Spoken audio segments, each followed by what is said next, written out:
اعوذ باللہ من الشیطان الرجیم بسم اللہ الرحمن الرحیم لا الہ الا اللہ محمد رسول اللہ۔ اللہ کے سوا کوئی عبادت کے لائق نہیں۔ محمد صلی اللہ علیہ وآلہ وسلم اللہ کے آخری نبی ہیں، خاتم النبیین، اللہ کے پہلے نبی اور آخری نبی صرف ایک نبی ہے، حضرت محمد صلی اللہ علیہ وآلہ وسلم۔ اس کے بعد نہ کوئی نبی آئے گا نہ کوئی جرأت کرے گا۔ سب سے پہلے میری یہ درخواست ہے عاصم بھائی سے کہ جنگ کو جو ہے وہ روکا جائے، کسی بھی طریقے سے روکا جائے۔ عوام جو ہے یہ دنیا والے جنگ سے بہت زیادہ ڈرے ہوئے ہیں، یعنی کہ جنگ کو عاصم بھائی صاحب جو ہے نا روک دیں ایک طریقے سے۔ جنگ یعنی کہ نہیں ہونی چاہیے۔ تو اگر آپ تقوی اختیار کرو گے نا تو آپ اتنے امیر بن جاؤ گے نا جتنی آپ کی سوچ ہوگی، لیکن تقوی اختیار کرنا اور اس پر عمل کرنا کسی کسی کا کام ہے، ہر کسی کا کام نہیں ہے۔ جو اس پر عمل کرے گا وہی تقوی کو پہنچے گا، یعنی کہ جس نے عمل درآمد نہیں کرنا وہ تقوی پہ کیا اس کی ایک لائن بھی پڑھنا گوارا نہیں کرے گا۔ جس کی نیت اچھی ہوگی وہی تقوی کو پہنچے گا۔ میری یہ امریکہ سے درخواست ہے، امریکہ Pakistan India, Pakistan attack India نو حملہ اپ سیٹ۔ امریکہ درخواست ہے کہ انڈین اٹیکس نو اٹیکس روکا جائے، نو اٹیکس۔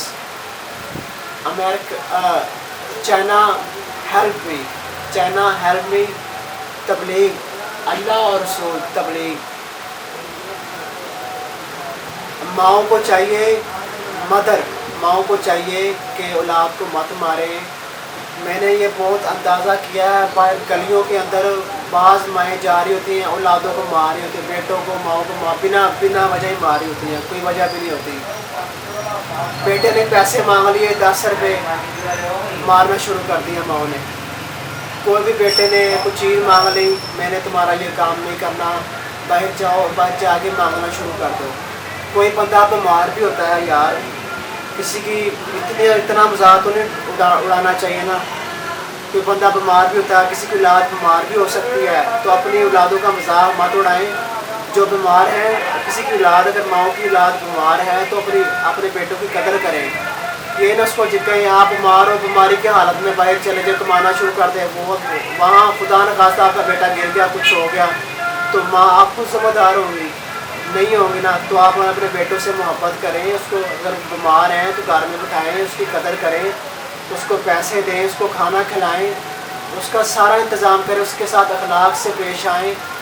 اور میں پہلے بھی یہ بات وغیرہ کر رہا تھا کہ جو لوگ یہ جادو وغیرہ کرتے ہیں وہ خدارہ باز آئیں۔ یہ عمل ایک بہت ہی نہایت خطرناک عمل ہے۔ یہ خدارہ اگر یہ واپس لوٹ کر آتا ہے نا تو خدارہ، میں آپ کو اپنا بتاتا ہوں کہ میرے بھی ایک عزیز دوست تھے، وہ بھی یہ کرتے تھے کام۔ میں ان سے بہت خاص نفرت کرتا ہوں، اس ان پر لعنت بھیجتا ہوں، اور لعنتی انسان ہے۔ وہ ایک جادو کرتے کرتے نا ان پر ایک ایسی چیز آ کے دریا کے نیچے اس کو ڈبو کے لے گی۔ یہ جادو جو کرتے ہیں نا یہ نہ کریں خدارہ۔ یہ جب پلٹ کے آتا ہے نا، اور بلائیں یہ چیزیں کیوں آتی ہیں؟